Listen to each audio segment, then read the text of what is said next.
Ngayong araw mga guys, samahan niyo ako. Pupunta tayo dito sa SM. Ang hirap pala dito guys kasi umuulan ngayon at ang sobrang lakas ng ulan. Kaya ito na lang ginawa ko, nilagay ko yung kamay ko sa aking ulo. Kita mo naman ako dito, naglalakad ng mag-isa dito sa gitna ng ulan. At tingnan nyo naman yung paligid guys, oh grabe yung ulan oh. Grabe yung langit, grabe sobrang itim guys, kasing itim ng pagmamahal niya sa iyo. Tingnan mo naman oh, ayun si ate tumatakbo oh, naglalagay ng ano sa kanyang ulo. Tapos dito may kuweba pa dito papasok sa loob oh. Ayan oh. Tingnan nyo naman guys. Napaka-explore yan guys. Mapapawaw ka talaga dyan guys. Partida umuulan pa yan guys. Sobrang lakas dyan ng ulan guys. Tingnan mo naman oh. Puro na basa yung kalsada dyan oh. At ako guys chill lang ako dyan oh. Tingnan mo parang wala lang ulan oh.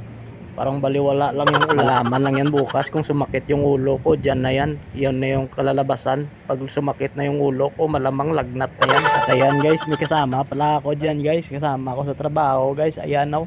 Shout out sa'yo. Ang pugi-pugi mo.